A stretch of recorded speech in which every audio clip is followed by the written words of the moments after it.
Hi guys, welcome back to the channel. My name's Route 1 FM and this is my save at my second club, Sunderland. So it's Sunderland till we die. We've been at Wrexham, we've done well there, and now we've progressed to Sunderland.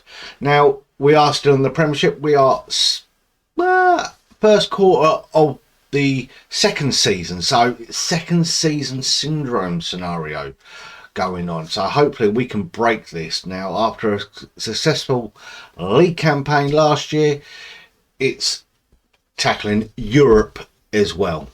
Now if you haven't already, please subscribe to the channel, like the video, leave a comment down below on how well you think I'm doing with Sunderland and where I can go next.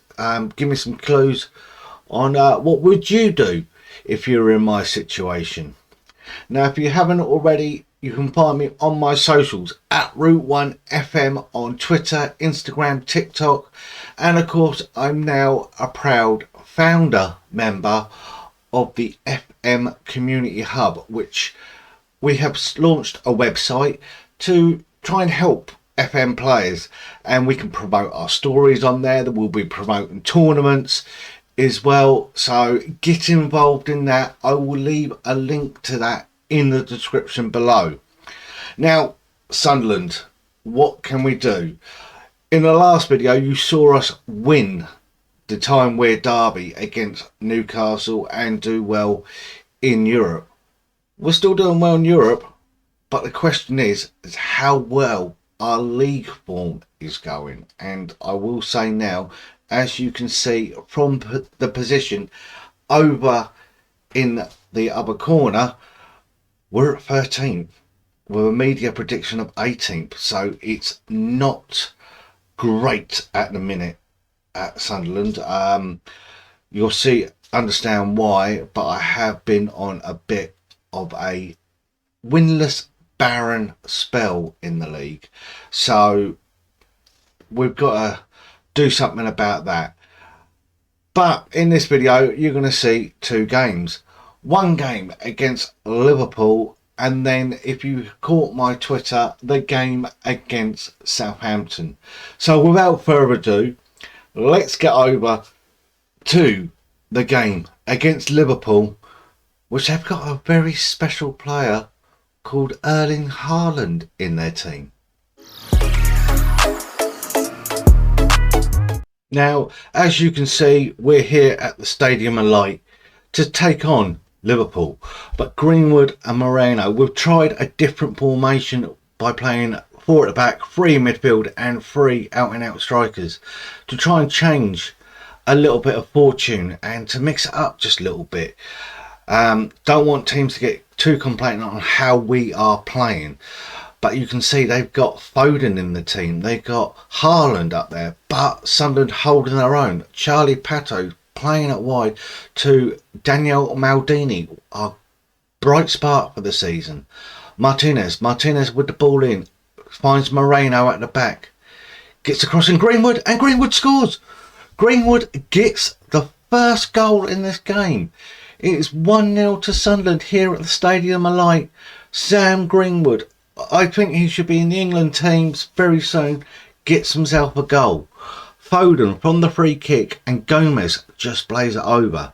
Now Liverpool at this point are top of the league, so with the likes of Haaland, Foden, Salah still, they're causing problems. Salah with a great ball in, and it's just cleared. Clerkin gets the ball, tries to run at Salah, Moreno, Greenwood loses out to Trent, and Gomez going back to Becker. They've still got Virgil van Dijk. They've got a lot of OGs still in this game, but with the adaptations of the forward line is where they're going.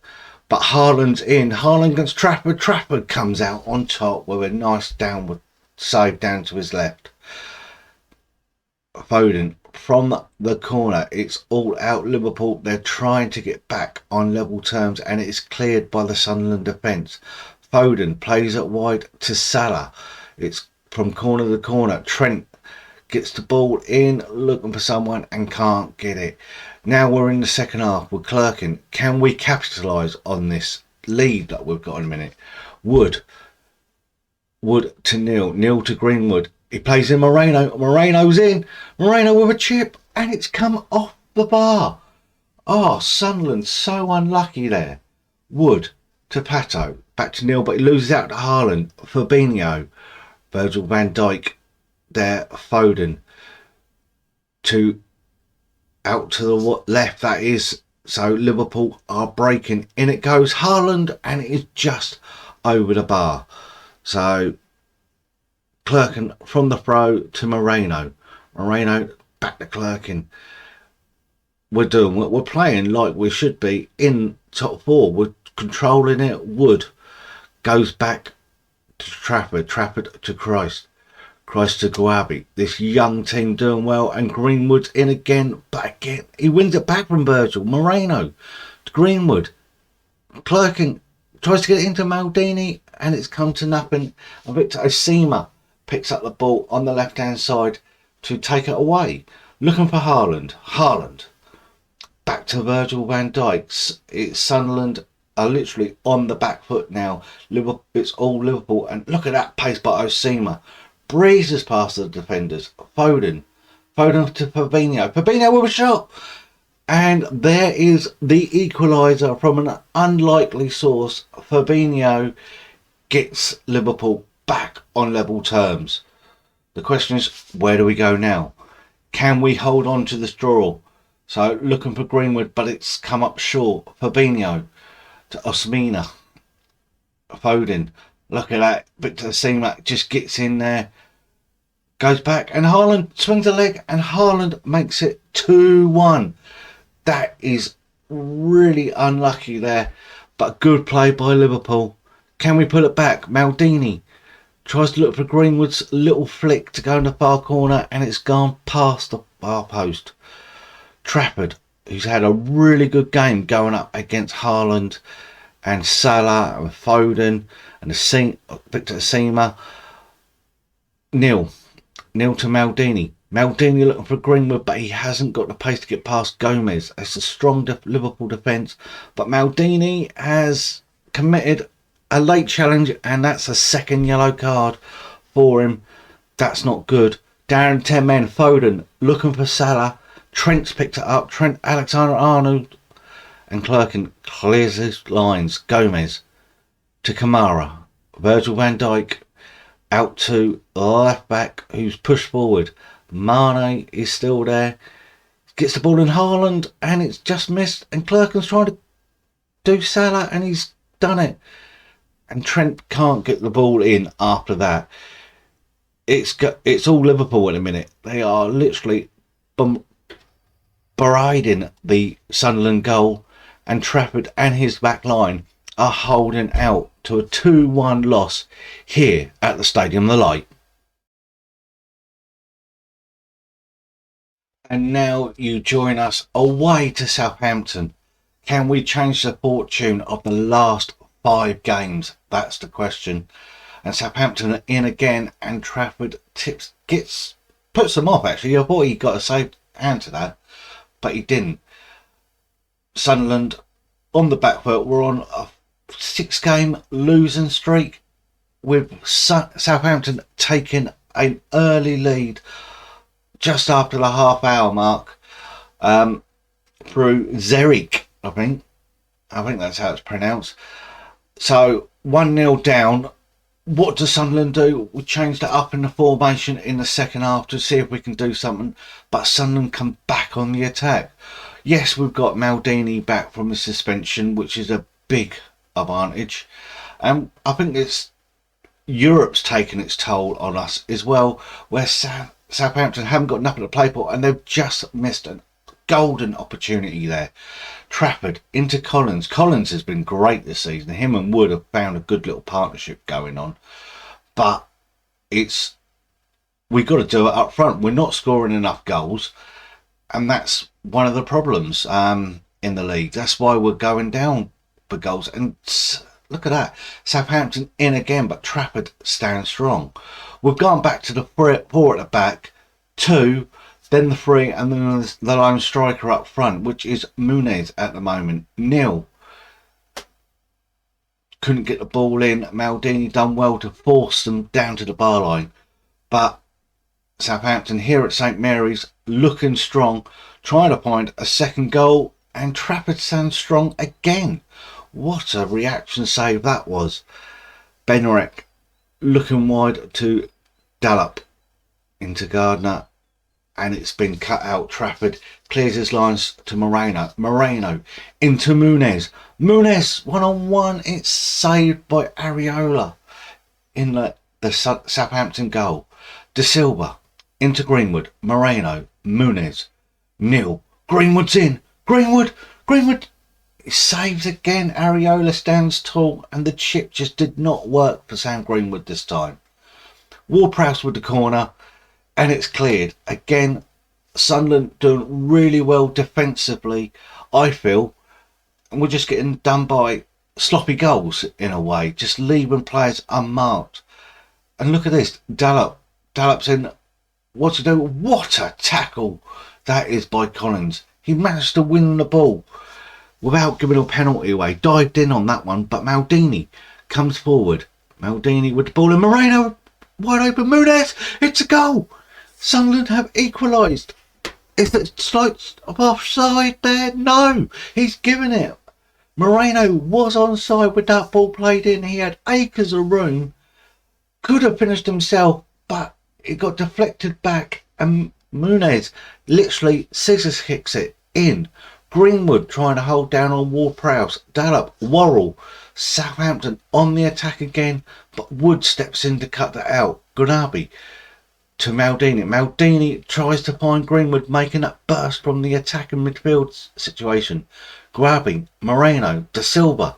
De Silva tries to play it over the top.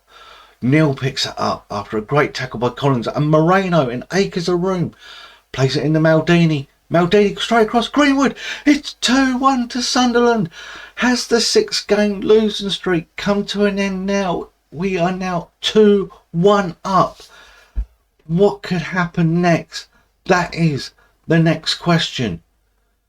From the corner, Maldini, he flicks it on, and Muniz gets it. Muniz makes it 3-1 to Sunderland away from home. What a result that was. And that is where we have picked up the season at the minute. So we lie in 13th after 12 games. Like you just heard me say, a 6-game losing streak in the league is not good. Where we were, we were flirting with the 5th, 6th position when we, in our last video with Newcastle. Then went to pot. So we're down to 13th in a minute. And let's have a look at the reasons why. So you saw us, our last game after the Tyne-Wear derby against Bayer Leverkusen, which we won 4-1. Then October. What a month this was for us. We lose 1-0 thanks to Harry Kane scoring at the Tottenham Hotspur Stadium. You've just seen it. 2-1 defeat against Liverpool. We then went away to home game against Olympiacos, which we won 4-0. Grabi, Maldini, Greenwood getting on the score sheet.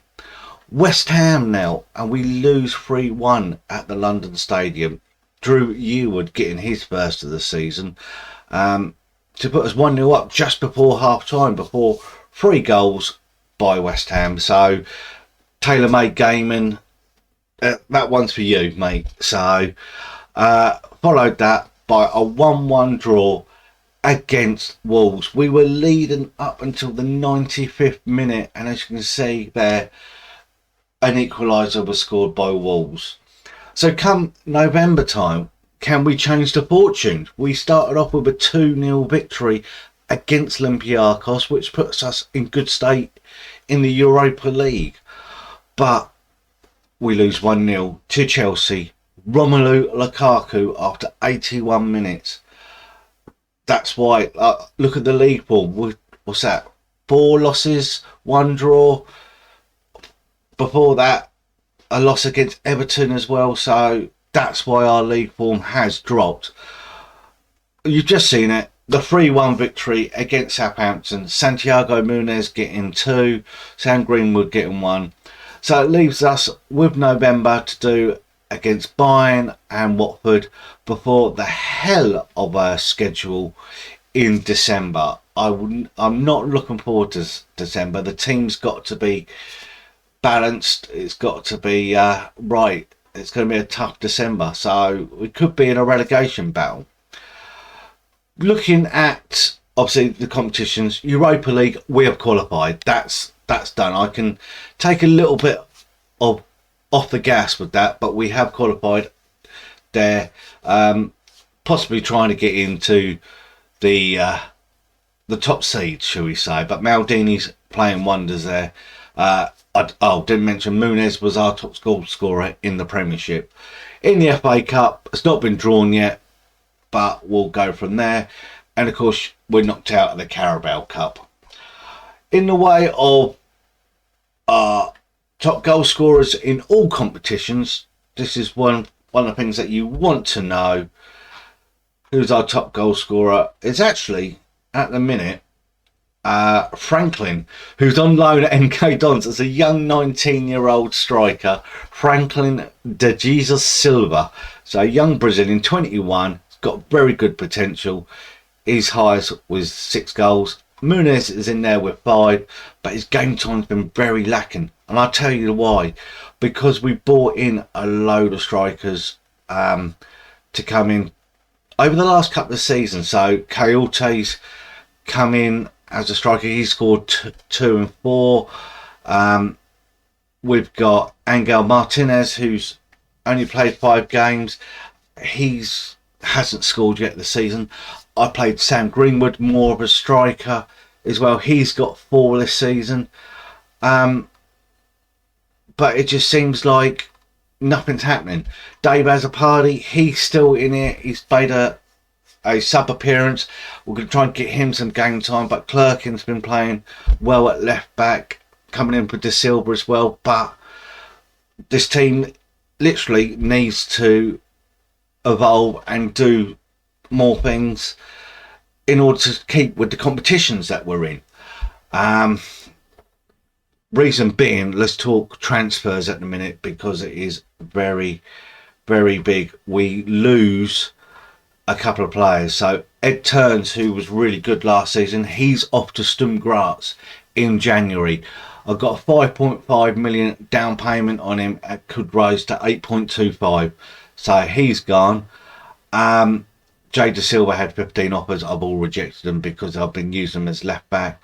Michael Ollison. So Olsey, he's come in.